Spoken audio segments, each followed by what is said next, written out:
জয় যিশু। প্রথম পাঠ গণনা পুস্তক হতে আজকের বাণী পাঠ 12 অধ্যায় 1 থেকে 13তম পদ। ভগবানের পরম অনুগ্রহ ভাজন মসির প্রতি আরন ও মরিয়মের নিন্দনীয় আচরণ। মসি কুশ দেশের একটি মেয়েকে বিয়ে করেছিলেন। এক সময়ে তার এই কুশীয় স্ত্রীর জন্যে মরিয়ম আর আরন তার বিরুদ্ধে নানা কথা বলতে লাগলেন। তারা বলতে লাগলেন, ভগবান কি শুধু মসিকে দিয়েই কথা বলিয়েছিলেন নাকি? তিনি কি আমাদের দিয়েও কথা বলাননি? ভগবান সবই শুনতে পেলেন। এখন মসি ছিলেন খুবই নম্র প্রকৃতির মানুষ। পৃথিবীর যে কোনো মানুষের চেয়েই নম্র ছিলেন তিনি। ভগবান হঠাৎ মসি, আরন আর মরিয়মকে ডেকে বললেন, তোমরা 3 জনে সাক্ষাতে শিবিরে চলে এসো। তারা 3 জনে তখন সেখানে চলে এলেন। ভগবান তখন একটি মেঘস্তম্ভের আড়ালে অধিষ্ঠিত হয়ে সেখানে নেমে এলেন। পুণ্য শিবিরের প্রবেশ পথে থেমে গিয়ে তিনি আরন ও মরিয়মকে নাম ধরে ডাকলেন। তারা দুজনে তখন এগিয়ে এলেন। তিনি তাদের বললেন, আমার কথা মন দিয়ে শোনো তোমরা। তোমাদের মধ্যে যখন কোনো প্রবক্তার আবির্ভাব ঘটে, তখন আমি ভগবান তাকে তো দিব্য দর্শনেই আমার পরিচয় জানিয়ে থাকি। স্বপ্নের মধ্যেই আমি তার সঙ্গে কথা বলে থাকি। তবে আমার এই যে সেবক মসি, আমার আপন জনদের মধ্যে যে সবচেয়ে বিশ্বস্ত, তার কথা কিন্তু আলাদা। আমি তো তার সঙ্গে মুখোমুখি হয়েই কোনো রকম হেয়ালি করে নয়, খোলাখুলিভাবেই কথা বলে থাকি। সে ভগবানের মূর্তি উপলব্ধি করে। তাহলে তোমরা কোন মুখেই বা আমার সেবক মসির বিরুদ্ধে ওইসব কথা বলে বেড়াচ্ছ?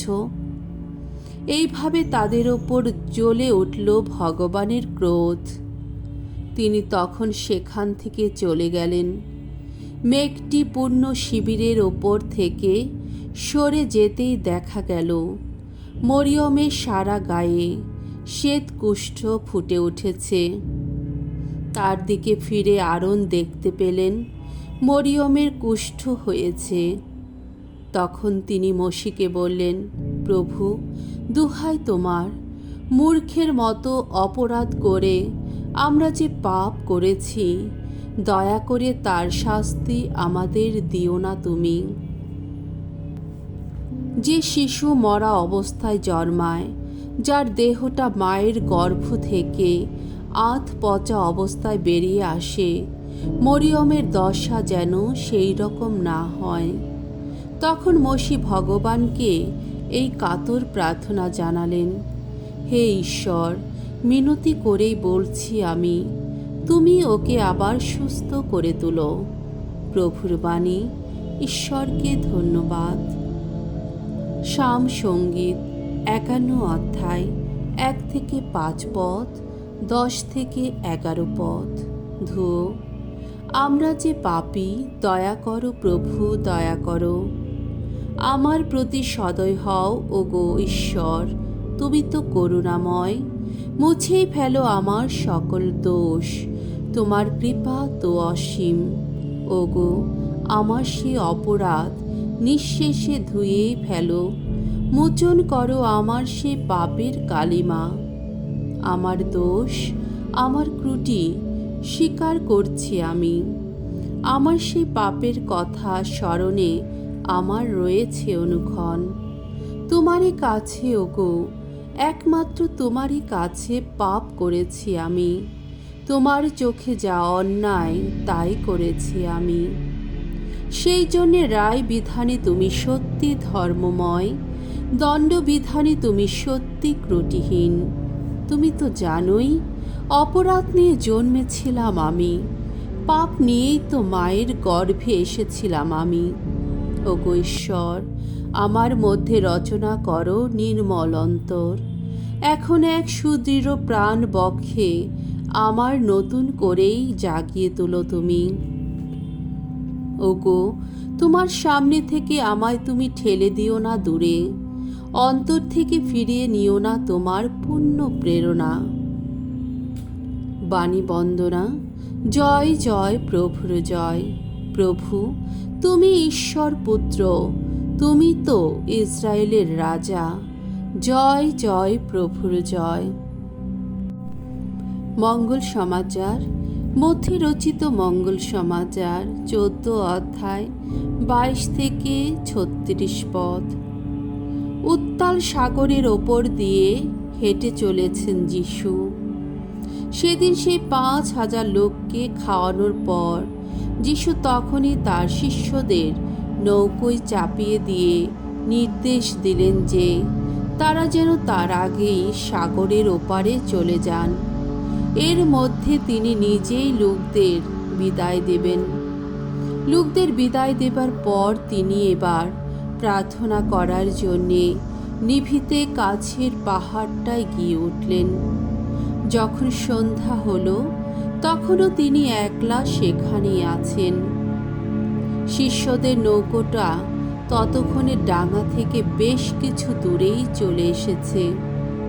প্রবল ঢেউ এসে তখন নৌকোটার গায়ে আঁচড়ে পড়ছে, কেননা বাতাস উল্টো দিক থেকে বইছে। তারপর রাত যখন 4 প্রহর, যিশু তখন সাগরের ওপর দিয়ে হেঁটে তাদের কাছে গেলেন। কিন্তু তাকে সাগরের ওপর দিয়ে হাঁটতে দেখে শিষ্যেরা ভীষণ ভয় পেলেন। তারা বলতে লাগলেন, ভূত ভূত, আর ভয়ে চিৎকার করতে লাগলেন। কিন্তু যিশু তখনই কথা বলতে শুরু করলেন। তিনি তাদের বললেন, সাহস হারিও না, এ তো আমি, কোনো ভয় নেই তোমাদের। তখন পিতর বলে উঠলেন, প্রভু, যদি আপনি হন তাহলে আমাকে জলের ওপর দিয়ে আপনার কাছে যাবার আদেশ দিন। তিনি বললেন, চলে এসো। পিতর তখন নৌকো থেকে নেমে জলের ওপর দিয়ে হেঁটে যিশুর দিকে এগিয়ে গেলেন। কিন্তু বাতাসের জোর দেখে মাঝপথে তিনি ভয় পেলেন। সেই সময় তিনি ডুবে যেতে লাগলেন। তাই তিনি চিৎকার করে উঠলেন, প্রভু, আমাকে বাঁচান। আর তখনই যিশু তাকে হাত বাড়িয়ে ধরে ফেললেন। বললেন, এত অল্প তোমার বিশ্বাস, কেনই বা সন্দেহ করলে তুমি? তারপর তারা দুজনে নৌকোয় এসে উঠলেন। আর সঙ্গে সঙ্গে বাতাস থেমে গেল। যারা নৌকোয় ছিলেন তারা তখন তার পায়ে লুটিয়ে পড়ে তাকে বললেন, হ্যাঁ, সত্যি আপনি ঈশ্বরের পুত্র। এরপর সাগর পার হয়ে যিশু ও তার শিষ্যেরা গেনেসারেত নগরের দিকে তীরে এসে ভিড়লেন। সেখানকার লোকেরা যিশুকে চিনতে পেরে আশেপাশের সমস্ত অঞ্চলে খবরটা রটিয়ে দিল। তখন যত অসুস্থ মানুষকে তার কাছে আনা হলো। লোকেরা মিনতি জানালো রোগীরা যেন তার পোশাকের ধারটুকু অন্তত স্পর্শ করতে পারে। আর যারা যারা তা স্পর্শ করল তারা সকলেই পুরোপুরি সেরে উঠল। প্রভুর মঙ্গলময় বাণী। খ্রিস্ট প্রভু তোমার প্রশংসা হোক।